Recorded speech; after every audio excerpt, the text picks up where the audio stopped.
बीरबल ने एक भिखारी को अकबर का शिक्षक बना दिया। अकबर के दरबार में उस सुबह बड़ा अजब माहौल था। हवा में हल्का सा तनाव था, जैसे महल की दीवारें भी किसी अनहोनी की फुसफुसाहट सुन रही हों। दरबारी अपनी अपनी जगह बैठे थे, पर उनके चेहरे पर वही बेचैन जिज्ञासा। आज बादशाह अकबर कुछ जरूर अलग सोच कर आए हैं। और सच भी था। अकबर अपने सिंहासन पर बैठे, बट चेहरे पर कुछ ऐसा भाव था जैसे भीतर कोई सवाल चुभ रहा हो। उन्होंने धीरे धीरे गर्दन उठाई और कहा, हम सब कुछ जानते हैं, लेकिन फिर भी लगता है कि हम बहुत कुछ नहीं जानते।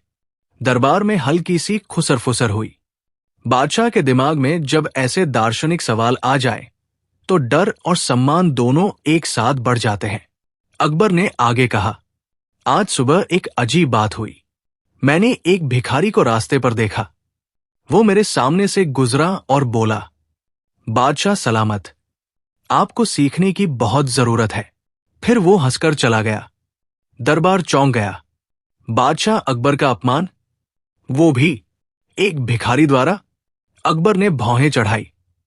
मैं इस बारे में सोच ही रहा था कि बीरबल आ गया। मैंने सोचा, इससे बेहतर कौन समझा सकता है। लेकिन वे कुछ पल रुके। लेकिन इस बार बीरबल की चतुराई का इम्तिहान मैं खुद नहीं लेना चाहता। मैं चाहता हूं कि कोई दूसरा बीरबल को चुनौती दे। बीरबल हंस पड़े।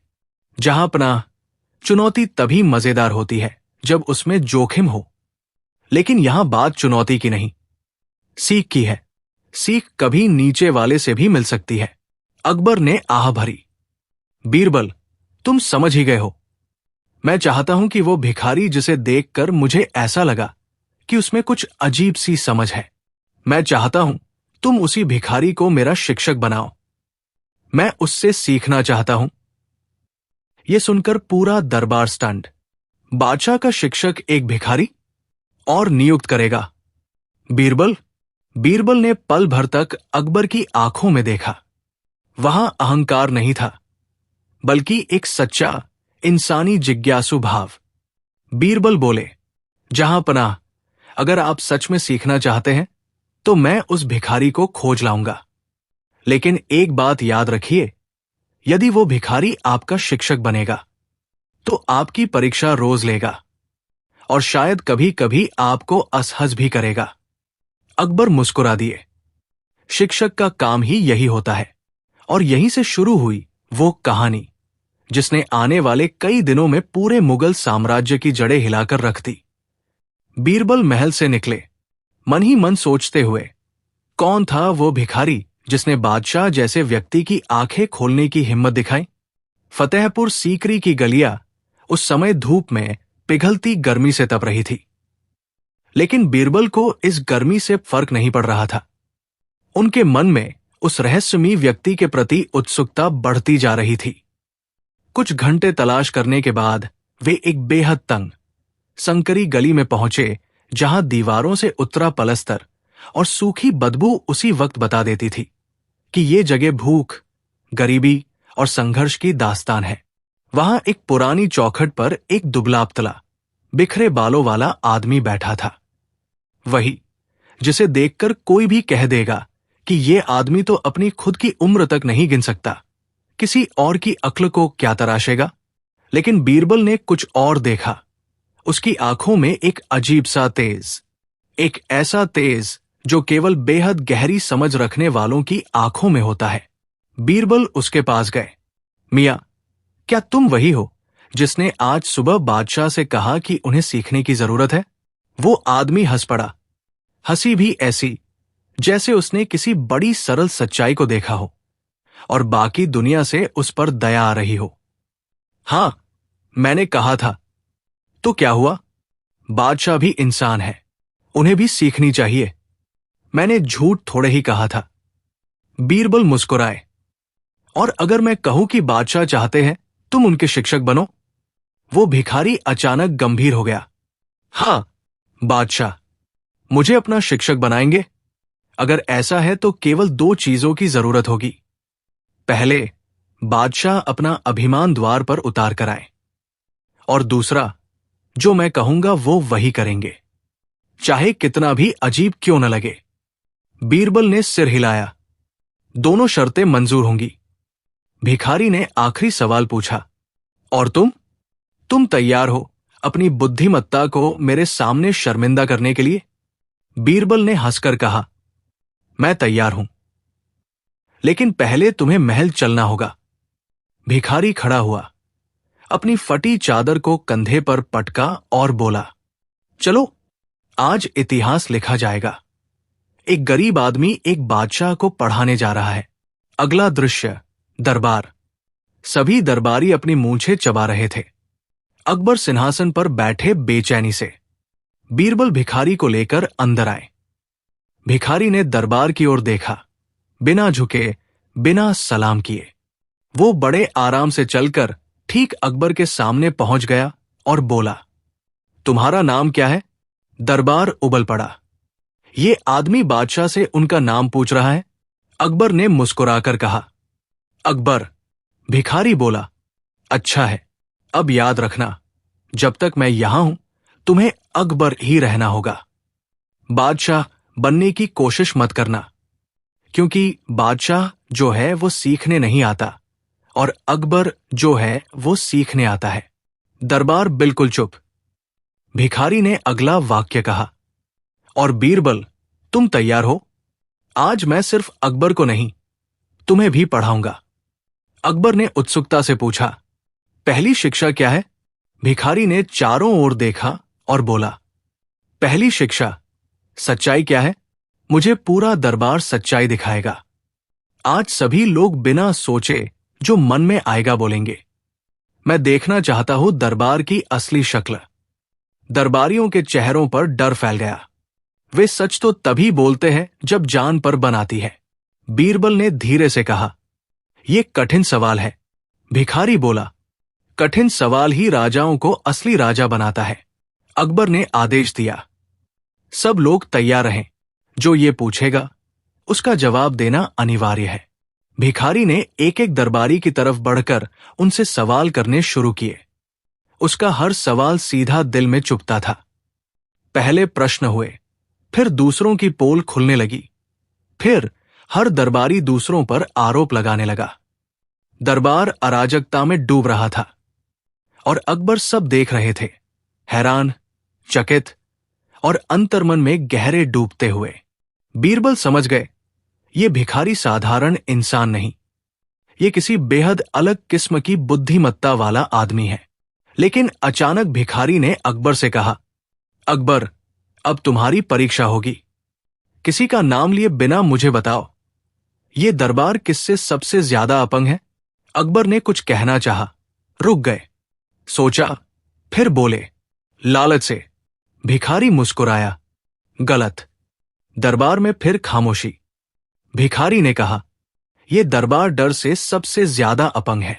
लालच कभी कभी काम में आता है, झूठ कभी कभी सच्चाई की तरफ ले जाता है, लेकिन डर हर दिमाग की खिड़कियां बंद कर देता है। अकबर ने सिर झुका लिया। किसी ने दरबार में बादशाह को यूं सिर झुकाते नहीं देखा था। फिर भिखारी ने कहा, आज की शिक्षा यहीं समाप्त। कल मैं तुम्हें वो सीख दूंगा जो तुम्हारी राजगद्दी को बचाएगी, लेकिन शायद तुम्हारा दिल तोड़ दे। बीरबल चौंके, अकबर हक्का बक्का। दरबारियों में सिहरन दौड़ गई। बीरबल आगे बढ़े, कल आप क्या सिखाएंगे? भिखारी ने पलटकर बीरबल की आंखों में तेजी से झांका और सिर्फ एक वाक्य कहा, कल मैं बताऊंगा कि इस दरबार में सबसे खतरनाक व्यक्ति कौन है, और वो तुम्हारा सबसे करीब है। दरबार में सन्नाटा। अकबर का चेहरा सफेद, बीरबल की नजरें चौकनी। दरबारी कांपते हुए। भिखारी वहां से चला गया और कहानी यही रुक गई, क्योंकि अगला दिन वो दिन होने वाला था जो मुगल इतिहास में दर्ज होता। शायद किसी की मौत, शायद किसी की बेनकाब सच्चाई, या शायद सत्ता का इतना बड़ा राज जो सदियों तक दफन रहना चाहिए था, लेकिन भिखारी उसे उजागर करने वाला था। जब भिखारी ने कहा, बादशाह, तुम्हारा सबसे बड़ा दुश्मन तुम्हारे सिंहासन के बिल्कुल बगल में बैठा है। दरबार की सुबह उतनी ही बेचैन थी जितनी रात अकबर के महल में थी। पिछली शाम भिखारी द्वारा कही गई बात। तुम्हारा सबसे बड़ा दुश्मन तुम्हारे सिंहासन के बिल्कुल बगल में बैठा है। पूरी रात अकबर के भीतर बर्फ की तरह जमती रही। किसके बारे में कहा उसने? क्या वो बीरबल या वजीर या कोई और? अकबर के मन में ऐसी शक की हवा पहली बार चली थी जो अंधेरे में जड़ जमा कर सब कुछ ढहा सकती थी। सुबह दरबार लगा, लेकिन माहौल भारी था। बीरबल भी चुप थे। वे समझ रहे थे कि आज भिखारी जो भी बोलेगा वो सिर्फ दरबार की नहीं, अकबर की आत्मा की परीक्षा होगी। थोड़ी देर बाद वही भिखारी दरबार में दाखिल हुआ, उसी ढीली चादर के साथ, उसी बेपरवाह चाल के साथ, मानो राजमहल और कच्ची झुग्गी उसके लिए एक बराबर हों। वो अकबर के सामने रुका। अकबर, तैयार हो, आज सच का सामना करना होगा। अकबर ने गहरी सांस ली। मैं तैयार हूं। भिखारी ने चारों ओर देखा। सो दरबारी बैठे थे, पर आज हर चेहरा जैसे अपनी ही छाया से डर रहा था। भिखारी बोला, कल मैंने कहा था सबसे बड़ा दुश्मन तुम्हारे बिल्कुल बगल में बैठा है। आज मैं बताऊंगा, लेकिन पहले एक छोटा सा खेल। बीरबल तुरंत समझ गए, भिखारी सीधे नाम नहीं लेगा, वो अकबर को खुद सच्चाई तक ले जाएगा। भिखारी ने सामने रखी मेज पर 3 खाली कटोरियां रखीं। इनमें से एक कटोरी ने जहर छुपा रखा है, लेकिन जहर असली नहीं, सिर्फ प्रतीक है। ये 3 कटोरियां तुम्हारे राज का प्रतिनिधित्व करती है। पहली लालच, दूसरी झूठ और तीसरी डर। बताओ, जिसके कारण तुम्हारा सबसे बड़ा दुश्मन पैदा हुआ, वो कौन सी कटोरी है? अकबर ने बिना सोचे कहा। डर। भिखारी ने सिर हिलाया। नहीं, डर दुश्मन पैदा नहीं करता, डर तो दुश्मनों की पहचान करवाता है। फिर अकबर ने कहा, लालच? भिखारी मुस्कुराया। लालच भी नहीं, लालच मनुष्य का होता है, राज का नहीं। अब सिर्फ एक विकल्प बचा था, झूठ। भिखारी ने कटोरी उठाई और कहा, यही झूठ इस कटोरी में सबसे बड़ा जहर है, और तुम्हारा दुश्मन इसी झूठ पर पल रहा है। पूरा दरबार जैसे सांस रोककर खड़ा था। भिखारी ने एक एक दरबारी की तरफ देखा। उनकी आंखें खोज रही थी, ये झूठ किसके पास है? फिर भिखारी धीरे धीरे अकबर के सिंहासन के बाईं तरफ चला, जहां वजीर फैजुल्लाह बैठा करता था, जो वर्षों से अकबर का भरोसेमंद था। दरबारियों की नसें तंग गई। क्या वजीर?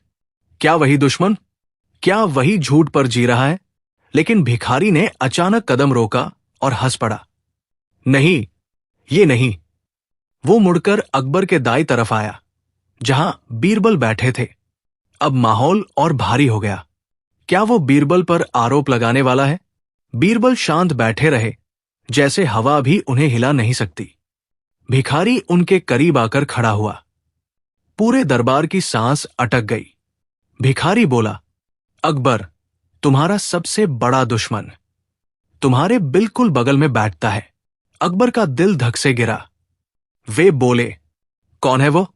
भिखारी ने अपनी उंगली धीरे धीरे उठाई और सीधा अकबर की तरफ कर दी। तुम खुद, तुम ही अपने सबसे बड़े दुश्मन हो। अकबर।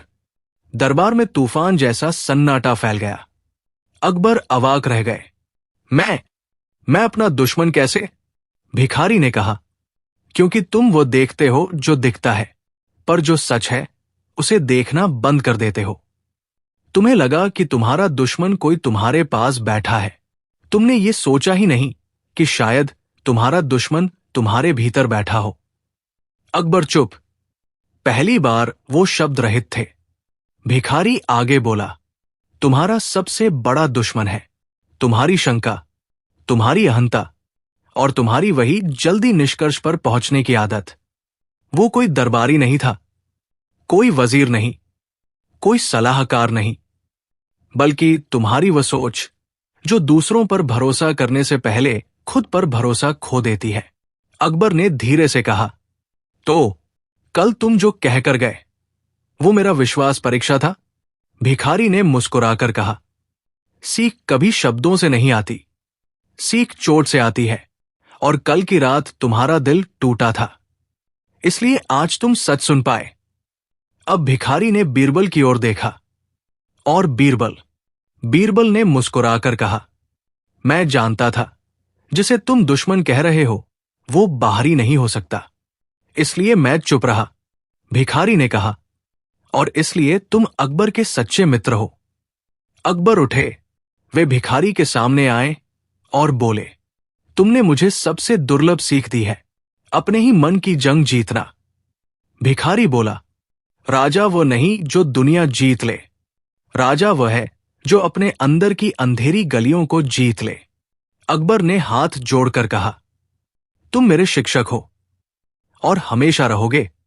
भिखारी ने अपना कंधा झटका, शिक्षक नहीं, मैं सिर्फ एक आईना हूं, तुम्हें अपना चेहरा खुद पहचानना है। और इतना कहकर वो वापस मुड़ने लगा। अकबर ने पुकारा, रुको, तुम्हारा नाम तो बताओ। भिखारी ठहरा, पलटा और बोला, नाम जानकर क्या करोगे? मैं कल किसी और शहर में किसी और राजा को उसकी सच्चाई दिखा रहा हूंगा। और वो चलता बना जैसे हवा, बिना पीछे देखे, बिना पहचान छोड़े, लेकिन पीछे एक ऐसा सबक छोड़ गया जो वर्षों तक राजमहल की दीवारों में गूंजता रहा। कहानी का अंत, पूरी तरह से समापन। उस दिन के बाद अकबर बदल गए। उनके निर्णय न सिर्फ समझदार हुए बल्कि अधिक मानवीय भी। वे अपनी शंकाओं को नियंत्रित करने लगे, अपने क्रोध को संयमित करने लगे और अपने दरबार को विश्वास पर चलाने लगे। लोगों ने इतिहास में लिखा, अकबर महान इसलिए नहीं था कि उसके पास शासन था, वो महान इसलिए था कि उसने खुद को जीत लिया था। और बीरबल, उसके होंठों पर वही शरारती मुस्कान रहती, कभी कभी हल्की सी हंसी के साथ कह देता, जहां पनाह, भिखारी ने आपको राजा नहीं बनाया, किसी राजा को खुद अपना राजा बनना पड़ता है। और अकबर भी मुस्कुराकर यही कहते, सच कहा बीरबल, सच कहा। कहानी से सीख, सबसे बड़ा दुश्मन हमेशा बाहर नहीं होता, वो अक्सर हमारे भीतर छिपा होता है। अहंकार, शंका और आत्मसंदेह हमें दूसरों से नहीं, खुद से दूर कर देते हैं। जो व्यक्ति अपने मन को जीत ले वही सच्चा विजेता है। अगली कहानी। जब बीरबल ने कहा, अकबर की सबसे बड़ी ताकत उसकी सबसे बड़ी मूर्खता है। अकबर ने उस सुबह जैसे ही दरबार में प्रवेश किया, लगता था उनकी भौहें चांदनी रात में खिंची दो तलवारों की तरह तनी हुई है। चलते हुए उनका कदम भी जमीन से नहीं, हवा से लड़ रहा था। दरबारियों ने एक दूसरे की ओर देखा। आज बादशाह के मूड में कुछ तो गड़बड़ थी। बीरबल हमेशा की तरह शांत थे, लेकिन अकबर का मूड देखकर उन्होंने भी अपनी समझदारी को थोड़ी देर के लिए जेब में रख लिया और सिर्फ देखना शुरू कर दिया। अकबर सिंहासन पर बैठे, कुर्सी की लकड़ी तक डर गई। उन्होंने एक जबरदस्त सांस ली और बोले, बीरबल, जी जहांपनाह। आज सुबह एक पंडित ने मेरे सामने एक अजीब सी भविष्यवाणी कर दी। उसने कहा कि मेरी सबसे बड़ी ताकत मेरी सबसे बड़ी मूर्खता है। बता, क्या मैं मूर्ख हूं? बीरबल ने शांत चेहरा रखा, लेकिन दिल में हंसी के लड्डू फूट पड़े। जहांपनाह, यह तो बहुत गहरी बात है, इसका उत्तर 1 मिनट में नहीं दिया जा सकता। अकबर उखड़ पड़े, क्यों नहीं दिया जा सकता? मैं बादशाह हूं, मेरा समय कीमती है।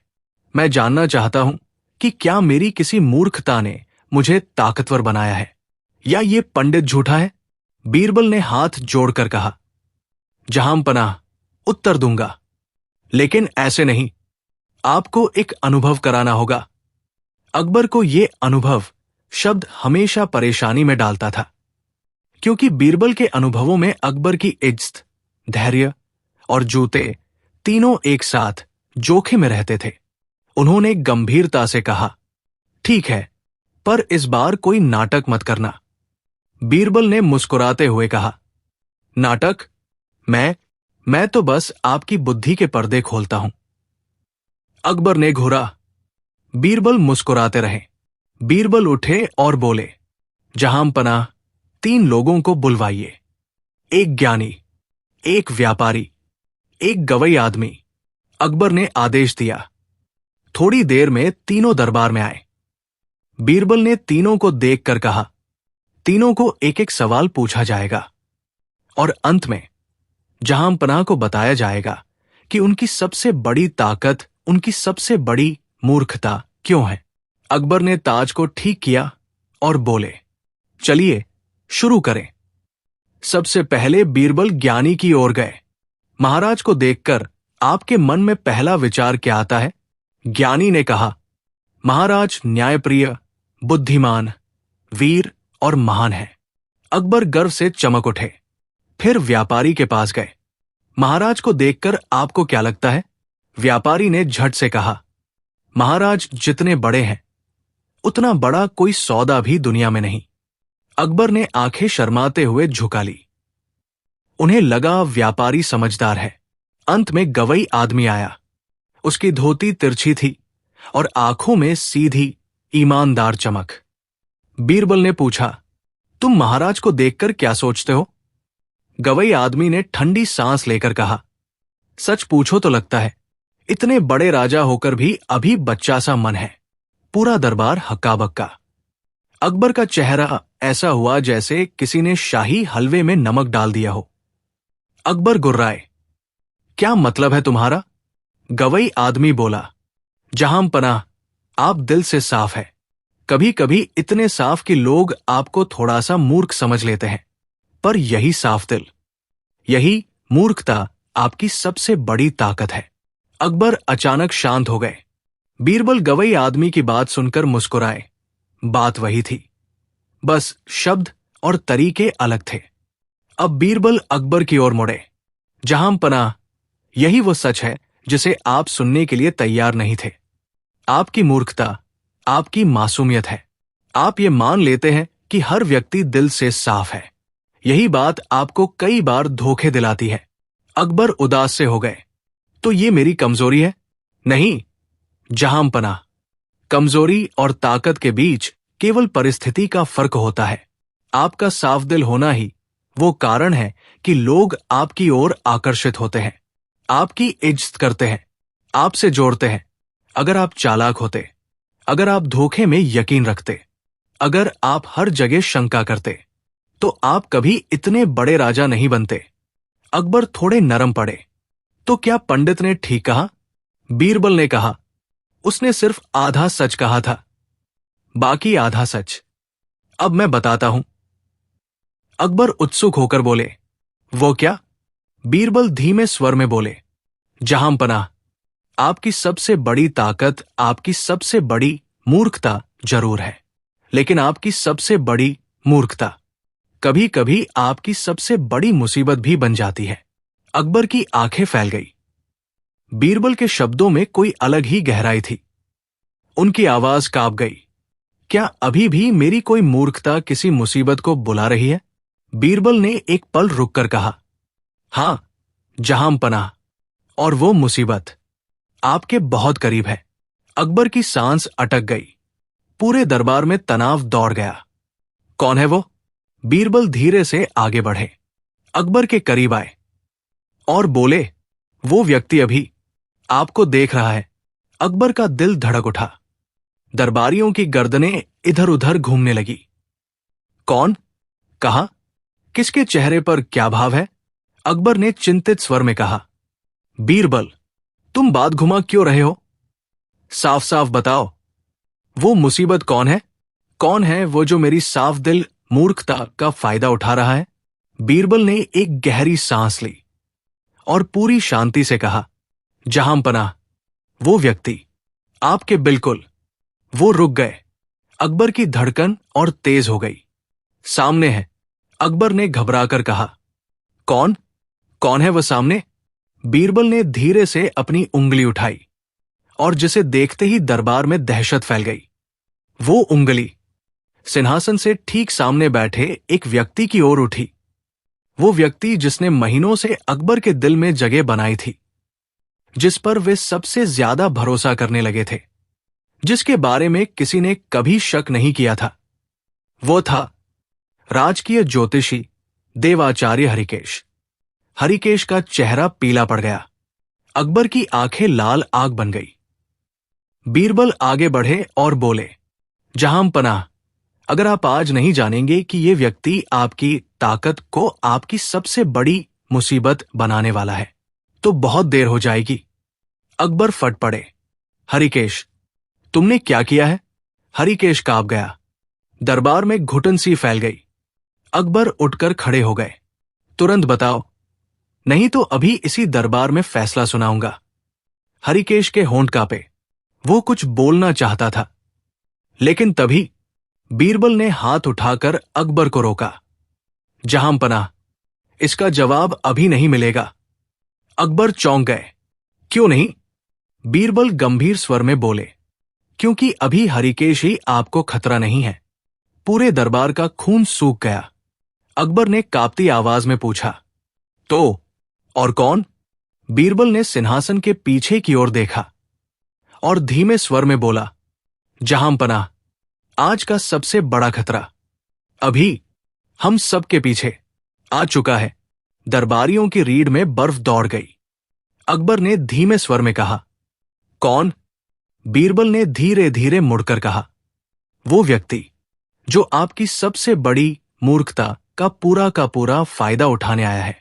और तभी दरबार के बड़े दरवाजे भयानक आवाज से खुले। एक अजनबी काले कपड़ों में लिपटा हुआ भारी कदमों से अंदर आया। सिर झुका हुआ, चेहरा ढका हुआ, चारों ओर से भय का बादल फैला हुआ। उसके आने से दरबार की हवा तक कांप उठी। अकबर खड़े रह गए। बीरबल स्थिर हुए। अजनबी बोला, अकबर, तुम्हारी सबसे बड़ी ताकत अब तुम्हारी सबसे बड़ी हार बनने वाली है। और वो धीरे धीरे अपना चेहरा उठाने लगा। अकबर और पूरे दरबार की आंखें फैल गई, क्योंकि वह चेहरा मुगल इतिहास में किसी ने कभी सोचा भी नहीं था।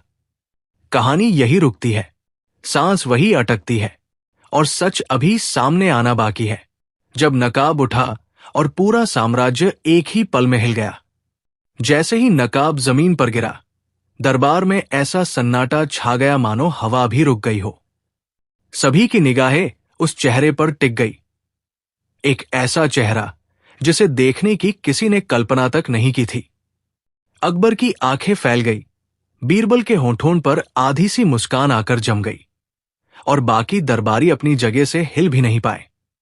नकाब के पीछे खड़ा व्यक्ति कोई और नहीं, बल्कि वही था जिसे पूरे साम्राज्य ने वर्षों पहले मर चुका मान लिया था। महमूद खान, अकबर का पुराना सेनापति, जो एक युद्ध में गुम हो गया था और जिसकी मृत्यु का शोक पूरे राज्य ने मनाया था। लेकिन आज वो मुस्कुरा रहा था, जीवित था, और सबसे चौंकाने वाली बात, वो दरबार में भिखारी बनकर घूम रहा था। अकबर की आवाज कांप उठी, महमूद खान, तुम जिंदा हो? महमूद खान ने झुककर सलाम किया। बादशाह सलामत, जिंदा तो हूं, लेकिन आप तक सच्चाई पहुंचाने का कोई और रास्ता मुझे नहीं मिला। बीरबल आगे बढ़ा। जहां कहना मुश्किल हो, वहां भिखारी बन जाना सबसे आसान सच कहने का तरीका होता है, हुजूर। अकबर ने बीरबल की ओर तेज निगाहों से देखा। तुम जानते थे? बीरबल ने सिर झुकाया। मैं शक कर रहा था। असली भिखारी कभी सत्ता की बातें नहीं जान सकता, और उसकी नजर, वो नजर किसी ऐसे व्यक्ति की होती है जिसने प्रशिक्षण पाया हो, लड़ाइयां देखी हों, और धोखे भी। अकबर ने लंबे कदमों से महमूद खान तक पहुंचकर उसके कंधे पकड़े। तुम जीवित थे तो लौटकर क्यों नहीं आए? तुमने दरबार में भिखारी बनने की जरूरत क्यों महसूस की? महमूद की आंखें भर आई। क्योंकि हुजूर, जिस व्यक्ति ने मुझे मरवाने की कोशिश की थी, वो कोई दुश्मन नहीं था, वो आपका अपना आदमी था, और आज भी यही खड़ा है। दरबार में हलचल फैल गई। अकबर सन्न, बीरबल सजग। अकबर ने पूछा, कौन? महमूद खान ने दरबार की ओर उंगली उठाई। सभासदों के माथे पर पसीना छलक आया। सभी को लगा शायद उंगली उनकी ओर जाएगी, लेकिन महमूद ने जिस ओर उंगली उठाई वो देखकर पूरा दरबार हक्का बक्का रह गया। उंगली अकबर की दाईं ओर खड़े उसके परम विश्वस्त मंत्री वजीर अजहर अली की ओर उठी थी। ये, महमूद बोला, इसने दुश्मन से मिलकर मुझे मरवाने की साजिश रची ताकि सेना की कमान इसके हाथों में आ जाए। ये आज भी गद्दारी कर रहा है। मैं भिखारी बनकर महीनों तक इसके पीछे घूमता रहा, इसके गुप्त संदेश सुनता रहा, और मैंने वो सुना जो आपकी पूरी सल्तनत के लिए जहर है। वजीर अजहर अली ने तुरंत विरोध किया। झूठ, ये झूठ है बादशाह, मेरी वफादारी पर शक।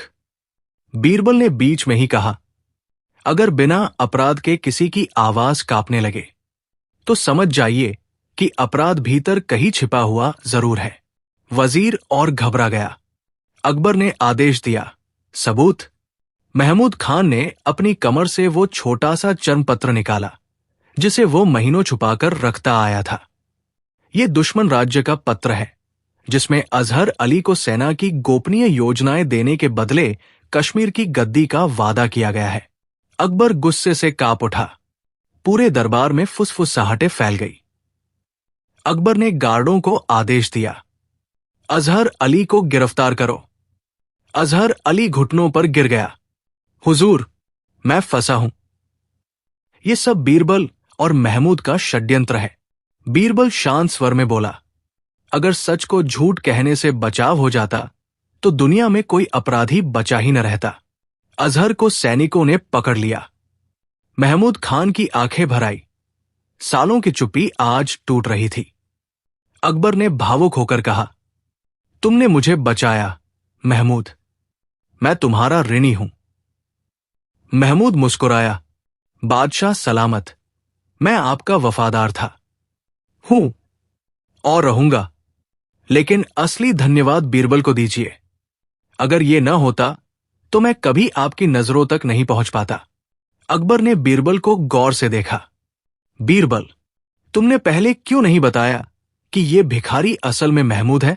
बीरबल ने हंसकर कहा, क्योंकि हुजूर, कुछ सच अगर सीधे बोल दिए जाए तो उनका असर आधा रह जाता है, लेकिन जब वही सच नकाब उठाकर सामने खड़ा हो जाए तो पूरा साम्राज्य हिल जाता है। अकबर मुस्कुरा दिया, तुम सदा की तरह सही निकलते हो।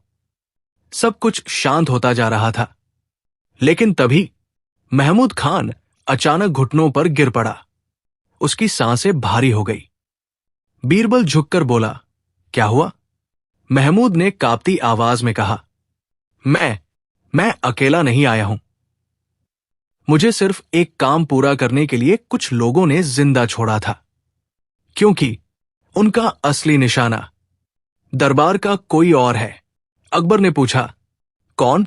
महमूद ने मुश्किल से कहा, राजा, सावधान रहिए, दुश्मन का आदमी दरबार के भीतर ही है, और वह अजहर नहीं, कोई और है।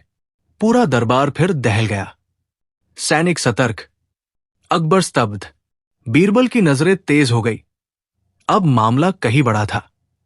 महमूद खान बेहोश हो गया, लेकिन अब राज खुल चुका था। दरबार के भीतर एक और गद्दार था, कोई ऐसा जो अभी भी सामने खड़ा था और जिसे पहचानना अब बीरबल पर था। कहानी यहीं से एक नए मोड़ पर पहुंच गई और अभी सबसे बड़ा सच सामने आना बाकी था। दरबार में छाई भारी खामोशी अब डर में बदल रही थी। महमूद खान बेहोश पड़ा था और उसकी अंतिम बातों ने सबके दिल में आग लगा दी थी। अजहर नहीं, कोई और है। अकबर का चेहरा पत्थर सा हो गया, पर बीरबल की आंखें किसी शिकारी की तरह चमक रही थी। वो धीरे धीरे दरबारियों की भीड़ के बीच चलने लगा। हर कदम के साथ एक एक व्यक्ति की नजरें झुकती जा रही थी। अकबर बोला, बीरबल, असली गद्दार कहाँ है? महमूद खान ने किसकी ओर इशारा किया? बीरबल ने कहा, हुजूर, इस सच्चाई को समझने के लिए मुझे कुछ पल दीजिए। गद्दार कोई साधारण आदमी नहीं, बहुत चालाक है। वो आदमी है जो आपकी नजर में सबसे ज्यादा वफादार दिखता है, दरबार में बेचैनी बढ़ गई। कुछ दरबारी पीछे हट गए, कुछ आगे, लेकिन बीरबल लगातार निरीक्षण करता रहा। नजरें किसी एक को ढूंढ रही थी। अचानक उसने देखा, सभी दरबारी सदमे में हैं, डरे हुए हैं, लेकिन एक चेहरा, एक व्यक्ति, सबसे ज्यादा शांत, सबसे ज्यादा स्थिर, सबसे ज्यादा निश्चिंत। बीरबल ठिठक गया। वो व्यक्ति था सदर काजी मुजफ्फर, दरबार में न्याय देने वाला, सबसे विश्वसनीय समझा जाने वाला। लेकिन आज वो बेहद शांत खड़ा था। बीरबल उसकी ओर बढ़ा। काजी साहब, आप इतने शांत कैसे हैं? दरबार में तूफान उठा है और आप एक झोंका तक महसूस नहीं कर रहे? काजी सक्का गया। बबी, बीरबल, शांत रहना मेरी आदत है। मैं कानून का आदमी हूं। घबराहट मुझ पर सूट नहीं करती। बीरबल मुस्कुराया।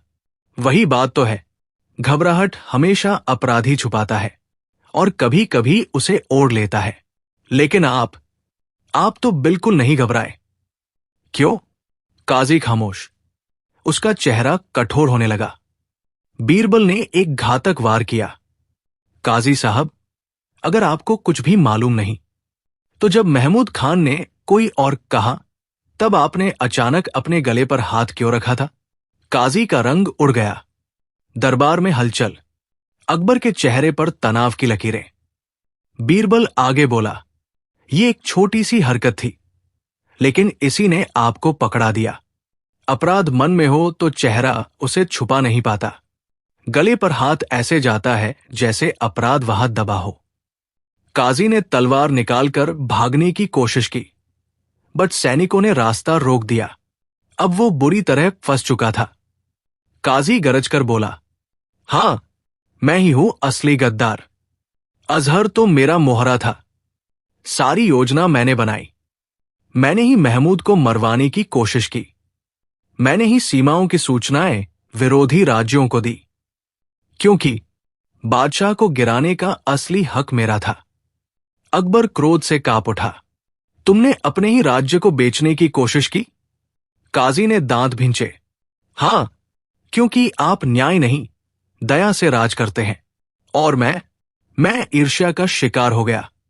आपकी सफलता से, आपके सम्मान से दरबार में भारी सन्नाटा। बीरबल ने सैनिकों से कहा, उसे पकड़ लो। गद्दार के लिए कोई दया नहीं। सैनिकों ने उसे बांध लिया। अकबर ने भारी आवाज में कहा, ऐसा अपराधी अदालत का काजी नहीं, बल्कि ऐतिहासिक अपराधी कहलाएगा। काजी को घसीट कर ले जाया गया। अब सबकी निगाहें बीरबल पर थी। अकबर बोला, बीरबल, मैं तुम पर गर्व करता हूं। तुमने न सिर्फ महमूद खान की जान बचाई, बल्कि पूरे साम्राज्य को अंधेरे में गिरने से भी बचा लिया। बीरबल विनम्र स्वर में बोला, हुजूर, सच का नकाब हमेशा उतारना ही पड़ता है, कभी धीरे, कभी जोर से। और आज महमूद खान ने जो हिम्मत दिखाई, वो भी सलाम के काबिल है। उसी समय महमूद खान होश में आया। अकबर उसके पास गया और उसे संभाला। महमूद, आज तुमने फिर साबित कर दिया कि तुम इस साम्राज्य के असली सिपाही हो। महमूद मुस्कुराया, हुजूर, मैं सिर्फ अपनी वफादारी निभा रहा था। अकबर ने उसे गले लगा लिया। दरबार में तालियों की गूंज फैल गई। सब कुछ शांत हो गया था। राज्य सुरक्षित।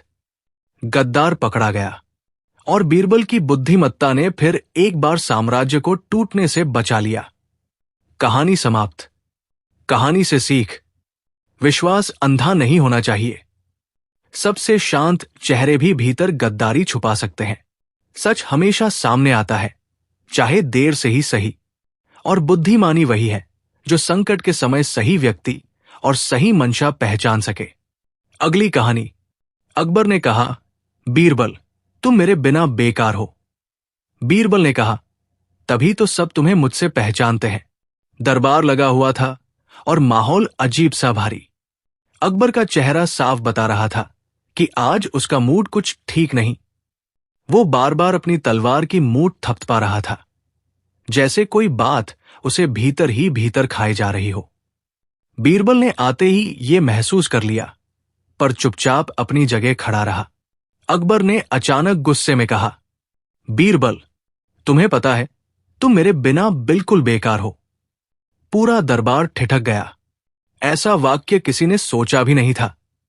बीरबल ने हल्की मुस्कान के साथ कहा, हुजूर, यही तो कारण है कि दुनिया आपको मुझसे पहचानती है। अकबर की भौहें तनी। मतलब, ये कैसी उल्टी बात है? बीरबल ने कहा, सीधी बात है हुजूर, अगर मैं आपकी छाया हूं तो आप उस सूरज की तरह हैं जिसके बिना छाया का अस्तित्व नहीं। लेकिन सोचिए, लोग सूरज को याद करते हैं या छाया देखकर सूरज का अंदाजा लगाते हैं? अकबर कुछ बोलता उससे पहले ही बीरबल ने धीरे से जोड़ा, दुनिया कहती है, अरे वो अकबर, वही जिसका सलाहकार बीरबल है। कभी किसी ने यह नहीं कहा, वो बीरबल जिसके पास अकबर है। तो अगर मैं बेकार हूं तो आपकी पहचान भी मेरे बिना अधूरी है। दरबारियों में दबी हंसी फैल गई। अकबर चौंका, फिर झुंझलाया, अरे तुम हमेशा बात को ऐसे घुमा देते हो कि मुझे ही गलत नजर आने लगे। बीरबल ने विनम्रता से कहा, हुजूर, आप गलत नहीं, बस इंसान है।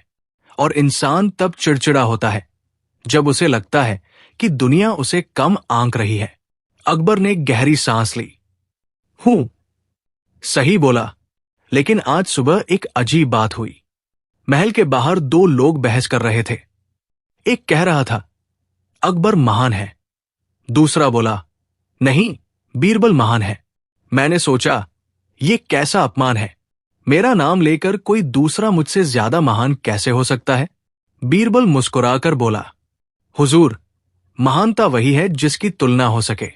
जैसे तलवार तेज हो तो उसकी धार पर कोई उंगली रखकर देखता है, लेकिन कुन तलवार की कौन चिंता करता है? लोग आपकी महानता को मापते हैं। ये आपकी महानता का सबूत है। अकबर शांत हुआ। फिर भी बीरबल, ये बात मुझे ठीक नहीं लगी कि लोग मेरी बराबरी तुमसे करें। बीरबल बोला, असल में लोग आपकी बराबरी नहीं करते हुजूर, वे आपकी संगत को देखते हैं। लोग सोचते हैं कि राजा वही अच्छा होता है जो अपने पास समझदार लोगों को रखता है। आपके साथ मेरा होना आपकी शक्ति है, कमजोरी नहीं। अकबर के चेहरे की खीस ढलने लगी। बीरबल आगे बोला, कभी कभी लोगों की बातें मन पर ले लेना भी आपकी ही महानता दिखाती है। आप राजा हैं, पर भावनाएं भी रखते हैं। और मैं आपका वही सलाहकार हूं जो आपकी भावनाओं को दिमाग में बदलकर वापस आपको देता है। अकबर हल्का हंसा, तुम्हारी बातें सच भी लगती है, और धुआं भी। बीरबल बोला, सच कभी धुआं नहीं होता हुजूर। हां, कभी कभी आंखों में जलन जरूर कर देता है।